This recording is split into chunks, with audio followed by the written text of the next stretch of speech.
Hi all, welcome to Bits. இந்த series ஃபுல்லா நம்ம என்ன பார்க்க போறோம் அப்படின்னு பார்த்தீங்கன்னா, இது வரைக்கும் பிட்ஸ் அண்ட் பீசஸ்ல நிறைய ஷார்ட் அண்ட் கிறிஸ்பா வீடியோஸ் பார்த்துருப்பீங்க எவ்ரி டாபிக்ல. ஸோ இந்த நியூ சீரீஸ்ல அப்பார்ட் ஃப்ரம் சப்ஜெக்ட் நாலேஜ் வேற என்னென்னலாம் ஆஸ் அன் ஆஸ்பிரண்டா நம்ம டெவலப் பண்ணோம் அப்படிங்கறது தான் நம்ம பார்க்க போறோம். So with no more delay let's go into the video. So first இந்த சீரீஸோட ஃபர்ஸ்ட் திங் நம்ம என்ன அட்ரஸ் பண்ண போறோம் அப்படின்னு பாத்தீங்கன்னா, ஏன் வந்து நம்ம எக்ஸாம்ல ஃபெயில் ஆகுறோம், இல்லைன்னா நல்லா படிச்சிருப்போம் but the mark we are getting is very less, right? So இந்த மாதிரி நிறைய நமக்கு இந்த நடந்திருக்கும், இல்லைன்னா நம்மளோட friends or family members students யாராவதுக்கு இந்த மாதிரி நடந்திருக்கும். ஸோ இந்த மாதிரி யாராவது நம்ம கிட்ட சொல்றாங்க ஏன் வந்து ஃபெயில் ஆனோம், இல்லை ஏன் வந்து ரொம்ப லெஸ் மார்க்கு அப்படின்னு சொல்லி சொல்றாங்க அப்படின்னா, அதுக்கு சில ரீசன்ஸ் வந்து we will list out, right? So என்னென்ன ரீசன்ஸா இருக்கும் அப்படின்னு பாத்தீங்கன்னா, மேக்ஸிமம் லேக் ஆஃப் ப்ராக்டிஸ் இருக்கும். அதாவது எக்ஸாம்க்கு ஒரு டைம் படிச்சு முடிச்சதோட அவ்வளவுதான், ப்ராக்டிஸ் வந்து அதிகமா பண்ணியிருக்க மாட்டாங்க, ரிவிஷன்ஸ் கம்மியா இருக்கும். ஸோ டெஃபினெட்லி மல்டிபிள் ரிவிஷன்ஸ் நம்ம எக்ஸாம்க்கு முன்னாடி பண்ணா மட்டும்தான் we can easily clear the exam. But revisions வந்து ரொம்ப கம்மியா பண்ணியிருப்பாங்க. சில பேர் வந்து மார்க்ஸ் அதிகமா கொடுத்திருக்க மாட்டாங்க. அண்ட் இன்னும் சில பேருக்கு வந்து டைம் மேனேஜ்மெண்ட் வந்து ஒரு பெரிய இஷ்யூவா இருந்திருக்கும். அண்ட் இன்னும் சிலர் வந்து எட்ஜுக்கு போயிட்டு பட் அந்த டைம்ல ஒரு ஃபியூ கொஸ்டின்ஸ் வந்து கேர்லெஸ் மிஸ்டேக் அந்த மாதிரி பண்ணியிருக்கலாம். சிலருக்கு வந்து இன்னும் கொஞ்சம் நான் சப்ஜெக்டோட ஸ்கில்ஸை வந்து ஸ்ட்ராங்கா டெவலப் பண்ணும் அப்படின்லாம் சொல்லுவாங்க, ரைட்? ஸோ இது எல்லாமே நமக்கு ஒன் ஆர் டூ தெரிஞ்ச ரீசன்ஸ் தான். ஸோ இதுல ஏதாவது இருக்குதான் சான்ஸ் அதிகம். பட் இது இல்லாம there is another one reason இருக்கு. ஓகே, ஸோ அந்த ரீசன் வந்து நமக்கு நிறைய பேருக்கு தெரிஞ்சிருக்க கூட கூடாது. ஓ, இந்த விஷயம் எல்லாம் என்ன வந்து பிளாக் பண்ணுமா டு கிளியர் மை எக்ஸாம் அப்படின்னா என்னன்னு பாத்தீங்கன்னா, the very important thing are limiting beliefs அப்படின்னு சொல்லி சொல்லுவோம். அது என்னது லிமிட்டிங் பிலீஃப்ஸ் அப்படின்னு பாத்தீங்கன்னா, ஒரு நமக்கு வந்து பிலீஃப்ஸ் அப்படிங்கிறது எப்போ வந்து எம்பவரிங் பிலீவ்ஸா இருக்கோ அப்பதான் நம்ம லைஃப்ல நம்ம வந்து அச்சீவ் பண்ண முடியும், ரைட்? பட் இந்த பிலீவ்ஸ்னா ஒரு நல்ல விஷயம் தானே, நான் வந்து ஒரு விஷயத்த நம்புறேன், இது நல்ல விஷயம் தான். பட் அது ஏன் வந்து எனக்கு லிமிட்டிங் பிலீஃபா இருக்கு, அது எப்போ உங்களை ஸ்டாப் பண்ணும் அப்படின்னு பார்த்தோம்னா, ஒரு பிலீஃப் நம்ம வச்சிருக்கோம், ஆனா நம்ம பிரெயினுக்கு வந்து நம்ம உண்மையை சொல்றோமா பொய் சொல்றோமா எதுவுமே தெரியாது. Okay, if we give something அதுக்கான ரீசனை தேடி வச்சு ஆமா இதுதான் நீ அப்படின்னு சொல்லி நம்மளுக்கு காமிக்கும். ஸோ இந்த லிமிட்டிங் பிலீவ்ஸ் என்ன பண்ணும் அப்படின்னா, நம்மள ஒரு ஹை பொட்டன்ஷியல், நம்மளோட உண்மையான ஃபுல் பொட்டன்ஷியலை எடுத்து ரீச் பண்ண வைக்க விடவே விடாது. It will stop from reaching our full potential. Okay, so இந்த பிலீவ்ஸ்ல ரெண்டு விஷயம் இருக்கு. ஒன்னு வந்து ஜென்ரலாவே எப்படி இருக்கு அப்படின்னு பாத்தீங்கன்னா, ஃபேக்ட்ஸ்னு ஒரு விஷயம் இருக்கு, பிலீவ்ஸ் அப்படின்னு ஒரு விஷயம் இருக்கு. ஃபேக்ட்ஸ் அப்படின்னா என்னன்னா டேட்டா, ட்ரூ. இது வந்து ப்ளூ கலர்னா இது ப்ளூ தான், இது கிரீன்னா இது கிரீன் தான். ஸோ இதுதான் வந்து ஃபேக்ட். இதுதான் ஃபேக்ட்னா ட்ரூ திங். டேட்டா எல்லாம் நம்ம படிப்போம் எக்ஸாமுக்கு நிறைய, ரைட்? ஸோ அதெல்லாம் தான் ஃபேக்ட்ஸ். பிலீவ்ஸ் அப்படின்னா ஒரு ஒரு இண்டிவிஜுவலுக்கும் ஒரு ஒரு பிலீஃப் இருக்கும். That is true for themself. Fact அப்படிங்கிறது யூனிவர்சலாவே இது ட்ரூத்னா இது ட்ரூத் தான், இதுதான் ஃபேக்ட், இதுதான் டேட்டா.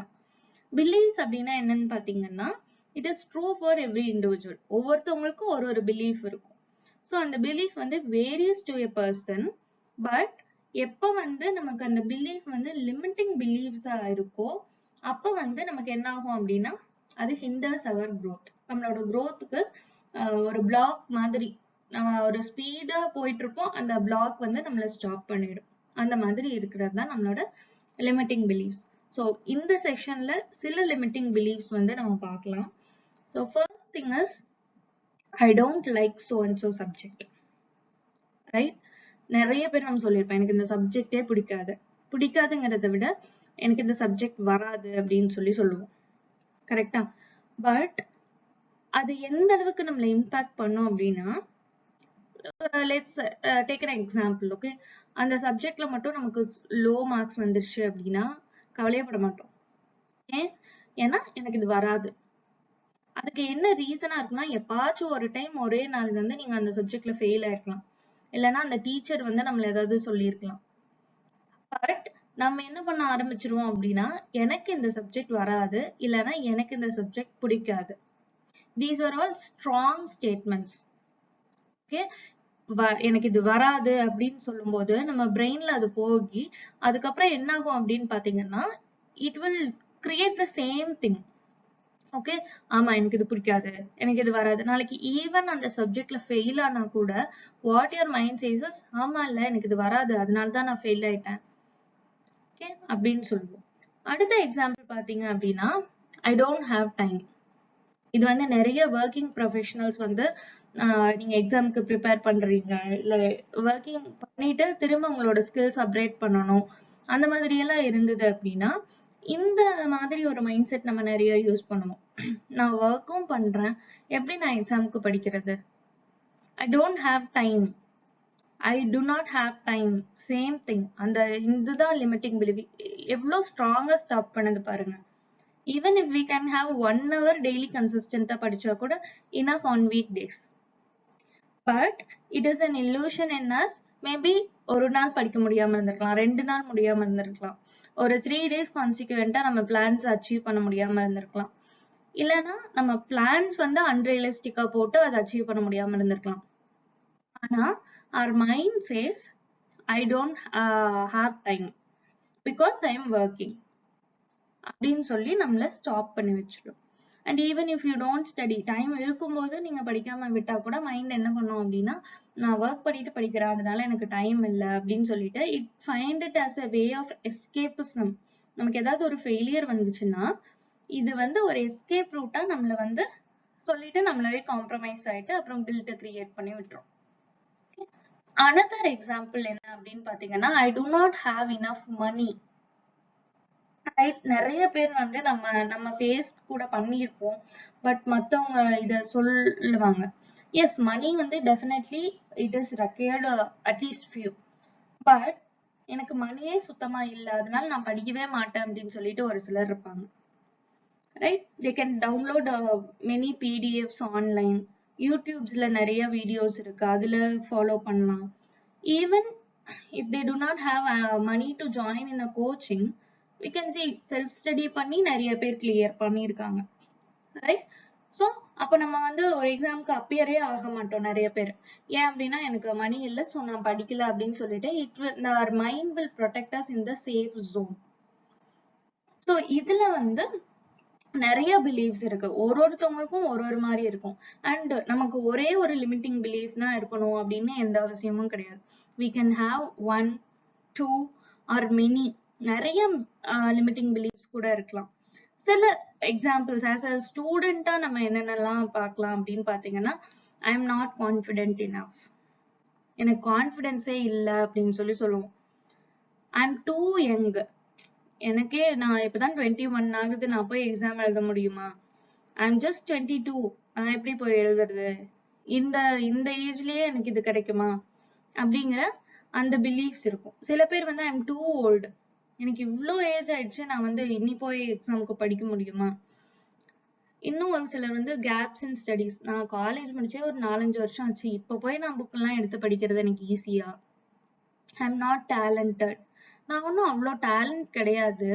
ஏன்னா இங்க எல்லாமே என்ன பண்றோம் அப்படின்னு பாத்தீங்கன்னா, we are comparing with others. Understand this. So இந்த லிமிட்டிங் பிலீவ்ஸ் எல்லாம் எப்படி வருதுன்னு அடுத்த ஸ்லைட் பார்ப்போம். பட் பிஃபோர் தட், ஸோ இந்த ஒரு சென்டென்ஸும் சொல்லும் போது நம்ம என்ன பண்றோம் அப்படின்னா, we are comparing with others. I am not fair, I am not good enough, I am dark. Right, so இந்த மாதிரி எல்லாம் நமக்கு நிறைய லிமிட்டிங் பிலீவ்ஸ் இருக்கும். It varies from person to person. And இந்த லிமிட்டிங் பிலீவ்ஸோட சோர்சஸ் எங்க இருந்து வருது அப்படின்னு பாத்தீங்கன்னா, ஒண்ணு வந்து சோசியல் கண்டிஷனிங். லைக் நம்மளோட சொசைட்டி நமக்கு என்னென்னலாம் கண்டிஷன் பண்ணி வச்சிருக்கோம், அந்த கண்டிஷனிங் எல்லாம் இருக்கும். ஓகே, லைக் இப்போ ஒரு சில ஃபேமிலிஸ்ல they will go to this particular profession, இந்த ப்ரொஃபஷன் தான் போகணும், இது போனா குட், இது போனா பேட், அந்த மாதிரி எல்லாம் சில பேருக்கு இருக்கும். சில பேருக்கு பாஸ்ட் எக்ஸ்பீரியன்ஸ், நம்ம லைஃப்ல எப்பாச்சும் ஒரு டைம் மேக்ஸ்ல ஃபெயில் ஆயிருப்போம். ஆனா நம்ம லைஃப் ஃபுல்லா அதை வச்சு நான் ஒரு ஃபெயிலியர், ஒரு பர்டிகுலர் இன்சிடென்ட் வந்து பாஸ்ட்ல நடந்ததை வச்சு நம்ம மேபி 1 or 2 or 3, பட் அது எல்லாத்தையும் கனெக்ட் பண்ணிட்டு we have developed this limiting belief. அடுத்தது the most powerful environment. நம்ம ஃபேமிலி, ஃப்ரெண்ட்ஸ் அவங்கெல்லாம் அப்படி இருக்காங்க அப்படின்னா நமக்கும் ஆட்டோமேட்டிக்கா we will be going into that zone. Childhood memories. So சைல்ட்ஹுட்ல ஏதாவது நடந்திருக்கலாம், சைல்ட்ஹுட் இன்சிடென்ட்ஸ் ஏதாவது நடந்திருக்கலாம், ரைட்? அதெல்லாம் நமக்கு மேபி அது ஞாபகம் இருக்கும், அதனால அது நடந்திருக்கலாம். And social media powerful. இப்ப வந்து எல்லார் கையிலயும் சோஷியல் மீடியா இருக்கு, எல்லாருமே யூஸ் பண்றோம். ஸோ என்ன சோஷியல் மீடியால அப்லோட் பண்ணாலும் நம்ம அதை பார்த்துட்டு it is going feeding, we are feeding our mind, right? So அதுல ஏதாவது கூட நம்மள அஃபெக்ட் பண்ணலாம். ஸோ இங்க இருந்து கூட நமக்கு லிமிட்டிங் பிலீஃப் கிடைக்கலாம். ஸோ சோஷியல் மீடியால இருந்து எப்படின்னு பாத்தீங்கன்னா, நம்ம நிறைய பேர் we see many of us posting happy pictures. நம்ம அதை பார்த்துட்டு ச்சே அவங்க எல்லாம் ஹாப்பியா இருக்காங்க, நம்ம இப்படி இருக்கோமே, and just still struggling to get clear my exam அப்படின்னு இருக்கலாம். ஸோ அந்த பிலீஃப் நமக்குள்ள ஆழமா போகுது. again நம்ம அதை பார்த்துட்டே இருக்கோம்னா it will go deep into us. Okay, so another important thing என்ன அப்படி, so these are all the sources of limiting beliefs. So நமக்கு எந்த விஷயத்துலயுமே in every profession or anything ரெண்டு விஷயம் நமக்கு important. One skill set, another one is our mindset. So இது ரெண்டும் டுகெதரா நம்ம பேலன்ஸ் பண்ணி டெய்லி இம்ப்ரவைஸ் பண்ணும்போது தான் we can reach where we want to reach. So சில பேர் வந்து நல்லா படிப்பாங்க, they will focus on test series, marks, நிறைய ஸ்கில் செட் இம்ப்ரூவ் பண்ணிட்டே இருப்பாங்க. பட் அவங்க மைண்ட் செட்ல இந்த மாதிரி ஏதாவது ஒரு லிமிட்டிங் பிலீஃப் இருந்தா கூட they will be stopping themselves to get that success. Okay, சில பேர் வந்து மைண்ட் செட் இம்ப்ரூவ் பண்ணிட்டே இருப்பாங்க, ஐ எம் கான்ஃபிடென்ட் இனஃப் அது இதுன்னு சொல்லிட்டே இருப்பாங்க. பட் ஸ்கில் செட் வந்து அங்க சப்ஜெக்ட் நாலேஜ் எதுவுமே இருக்காது. ஸோ ரெண்டுமே ப்ராப்ளம் தான் நமக்கு. ஏதர் எனக்கு ஸ்கில் செட் சூப்பரா இருக்கு, மைண்ட் செட்டே ஒன்று கான்ஃபிடென்ஸே இல்லைன்னு வச்சுக்கோங்க, எப்படி நம்ம போய் எக்ஸாம் எழுத முடியும்? How we can go and give interview in front of those people? நமக்கு மைண்ட் செட்டும் வேணும், ஸ்கில் செட்டும் வேணும். ஸோ இந்த செஷன்ல நம்ம என்ன பார்க்க போறோம் அப்படின்னு பாத்தீங்கன்னா, ஸோ நமக்குன்னு நிறைய லிமிட்டிங் பிலீஃப்ஸ் இருக்கும்.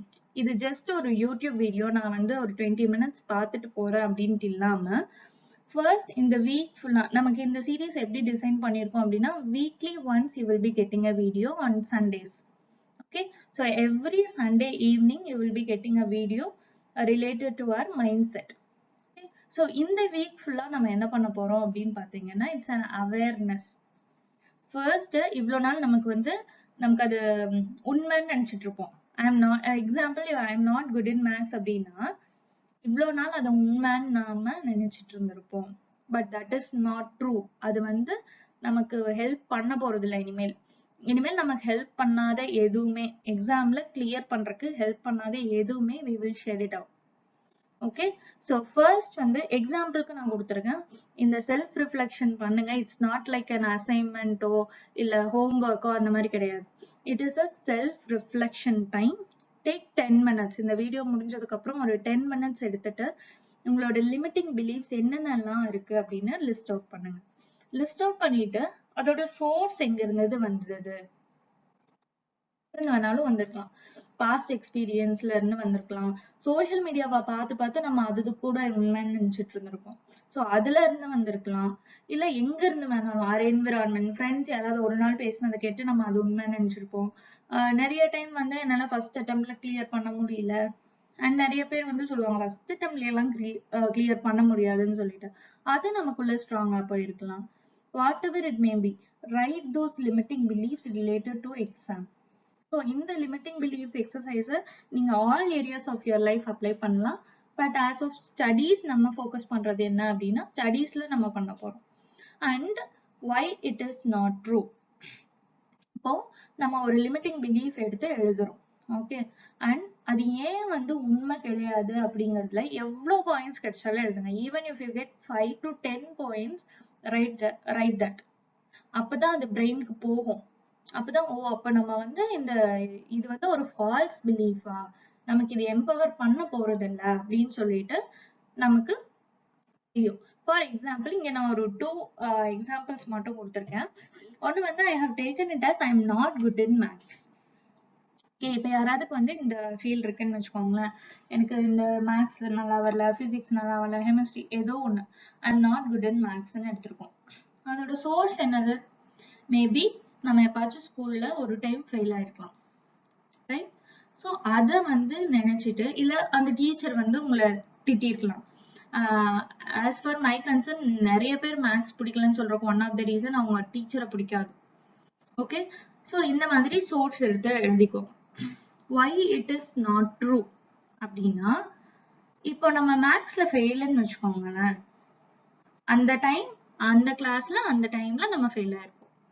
பட் இப்போ ஃபெயிலியர் அப்படின்னா என்னது? அதுக்கப்புறம் நம்ம அதுக்கு அடுத்த லெவல் போயிருக்கவே முடியாது. அதுதான் ரியல் ஃபெயிலியர். ஃபெயிலியர் அப்படின்னா நம்ம அதுக்கப்புறம் எதுவுமே பண்ணல, அப்படியே அதை விட்டுட்டோம் அப்படின்னா தான் ஃபெயிலியர். பட் நான் மேத்ஸ்ல ஒரு கிளாஸ்ல ஒரு செஷன்ல ஃபெயில் ஆகுறேன் அப்படின்னா, பட் அதுக்கப்புறம் we have completed our schooling, schools முடிச்சிட்டோம், காலேஜ் முடிச்சிட்டோம், இப்போ we are preparing for an exam with a degree, right? So அப்ப எப்படி அந்த நம்ம மேத்ஸ்ல நாட் குட் இன் மேத்ஸ்ங்கிறது உண்மையாகும்? It's not true. So right it. Other subject, என்னால மற்ற சப்ஜெக்ட்லாம் நான் சூப்பரா பெர்ஃபார்ம் பண்றேன், ஆனா மேத்ஸ்ல மட்டும் என்னால பண்ண முடியல அப்படின்னா அது எப்படி பாசிபிள் ஆகும்? இதை விட டிஃபிகல்ட் சப்ஜெக்ட்ஸ் எல்லாம் இருக்கு, ரைட்? பட் அது எல்லாமே என்னால சூப்பரா பண்ணும்போது சேம் பிரெயின் தான், சேம் திங் பண்றோம். பட் ஒன்லி மேத்ஸ் அப்படிங்கிறது maybe you are not knowing the techniques, or not knowing the formula. அது எல்லாத்தையும் தாண்டி நம்ம மைண்ட்ல எனக்கு மேத்ஸ் வராதுன்னு மைண்ட்ல வச்சுட்டு எப்படி நம்மளால மேத்ஸ் சால்வ் பண்ண முடியும் daily? So it is not true. So right the reasons, as many reasons, உங்களுக்கு என்னென்னலாம் ரீசன்ஸ் வருதோ இந்த மாதிரி நீங்க வந்து என்ன பண்ணணும் அப்படின்னா எழுதணும். Okay, similarly for another example for my preparation, because of work I could not have time அப்படின்னு சொல்றோம். ஸோ அதோட சோர்ஸ் எங்க இருந்து வந்திருக்கும்? கண்டிப்பா ஏதாவது டார்கெட்ஸ் வந்து நம்ம 2 or 3 நாள் மிஸ் பண்ணிருப்போம். அண்ட் யாராவது ஏதாவது ஒரு டாப்பர் ஏதாவது என்ன சொல்லியிருப்பாங்க அப்படின்னா, we could not prepare from during work அப்படின்னு சொல்லியிருக்கலாம். இல்ல ஏதாவது யுவர் ஸ்டூடெண்ட்ஸ், யுவர் கொலீக்ஸ் அந்த மாதிரி யாராவது இருந்திருக்கலாம். உங்க ஃப்ரெண்ட்ஸ் எல்லாருமே ஃபுல் டைம்ல ப்ரிப்பேர் பண்ணியிருப்பாங்க, நீங்க மட்டும் ஒர்க்ல பண்ணிட்டு ப்ரிப்பேர் பண்ணிட்டு இருப்பீங்க. ஸோ ஃப்ரம் தட் நம்மளுக்கு அந்த ஐடியா வந்திருக்கலாம். ஓகே, ஸோ அதுக்கு ஏன் நாட் ட்ரூ அப்படின்னா, வி ஹாவ் டு டெல். நம்ம வந்து ஃபினான்ஷியலியும் இண்டிபெண்டா இருக்கோம், எக்ஸாமுக்கும் நம்ம படிச்சுட்டு இருக்கோம். We are handling 2 things perfectly.